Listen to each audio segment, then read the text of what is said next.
After a look at that, Millwall press harder than ever. And here comes the second to give Millwall the match by 2-0. And just to show their win is not a fluke, Don Revie slams in number 3 to sink Pompey lower than a submarine. But Bournemouth hadn't finished yet. When Stiffle netted, it was 3-1 for the Cherries. Right on time, Oxford centre-forward Calder scores their third goal. Simmons 1 against 1 here. Simmons and Reedy. And it's there. As Birmingham's goal scorer Hopkins came back to help a beleaguered defence, only succeeded in getting his name on the score sheet again with an own goal. 6 minutes left. Watkin. Oh, he scored! Steve Watkin has got a goal! And Arsenal face humiliation. Ian Woe then as Kay Meadow holds his breath. Woe sends it in! And Jepson has done it! Riddell! Unbelievable! Conference side Luton lead at Premier League Norwich!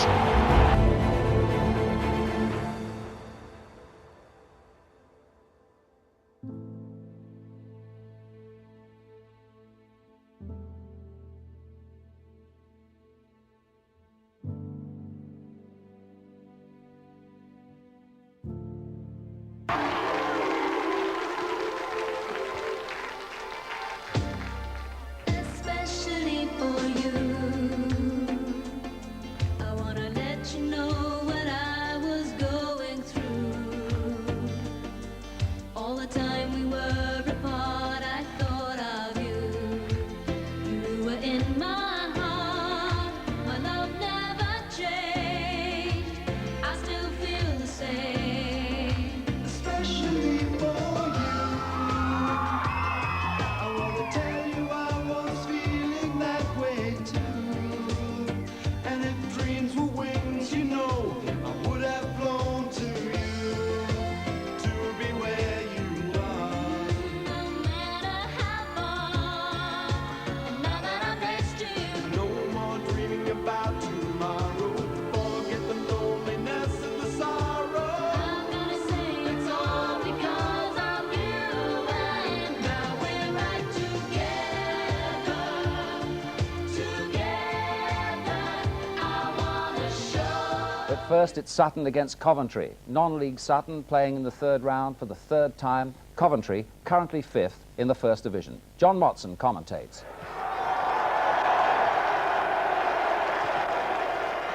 Sutton United welcomed by a capacity 8,000 crowd. It's a big day for the GM Vauxhall Conference Club, especially for their centre-forward Lenny Dennis. He's played in the World Cup qualifiers for Jamaica. He's scored in every round of the FA Cup this season, and now he shares the same pitch as his favourite player, Coventry's number 9, Cyril Regis, who played here at Gander Green Lane 12 years ago when he was a virtual unknown with Hayes. Well, the team news shows that Sutton centre-half Stuart Hensley unluckily failed a fitness test this morning, so Vernon Pratt plays at number 5. Still, there are 9 survivors from Sutton's third-round adventure last season against Middlesbrough. As for Coventry, they field the side that beat Sheffield Wednesday 5-0 on Monday. David Bennett and Lloyd McGrath are now both back after each breaking a leg.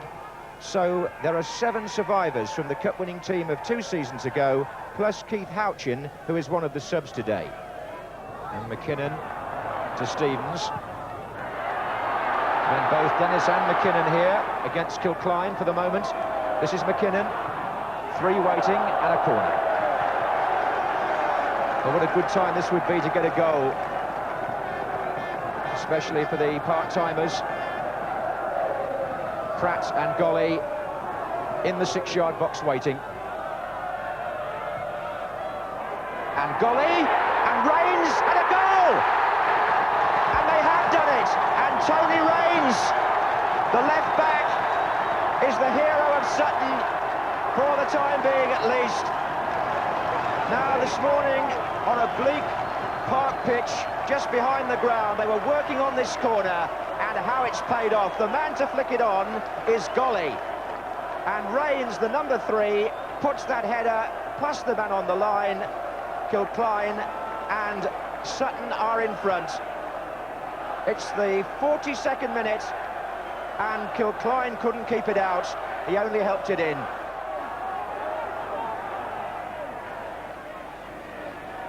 And now Sedgley. And Phillips has made a run from left back, and there's danger here for Sutton United. And Phillips has put Coventry City level.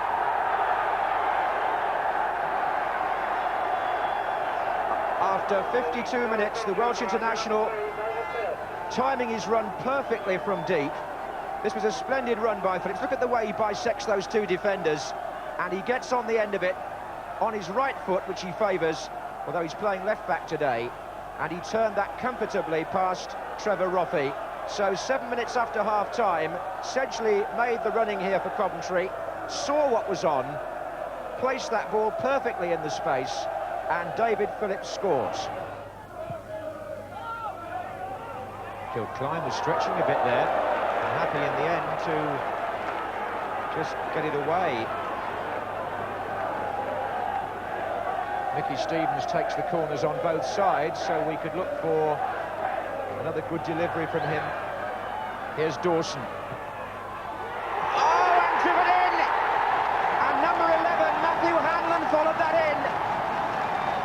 And Sutton have done it again from a corner kick, bringing this little ground to life once more. And the Coventry defence was standing still. They've restored their lead, and Hanlon salutes the crowd. It was the decoy really from the corner. Coventry were expecting a direct cross. Dawson floats the ball in. It's flicked on, and Hanlon is the player who finishes it off from close in. 59 minutes gone. Good ball in by Dawson. Ogrizovic lost it, and Hanlon was there.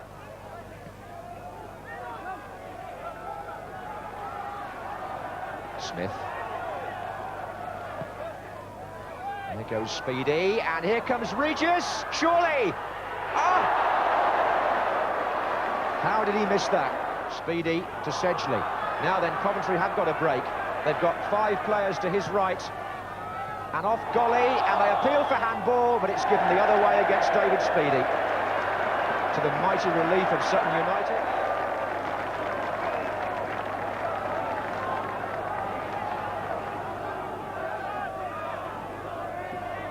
This is Smith.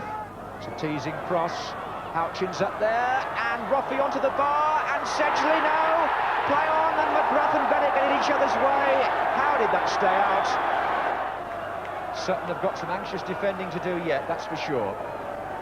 They've got 5 minutes to survive. Trevor Peake has now come forward. Kilcline! Oh, off the line. Robin Jones, was it? The right back. Kilcline again with the keeper who's gone down. Peake! Houchin couldn't get there.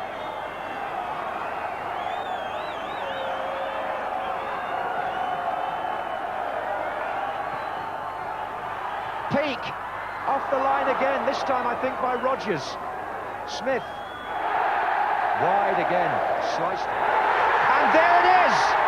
Sutton United of the GM Vauxhall Conference have put out First Division Coventry City, winners of the FA Cup themselves less than 2 years ago.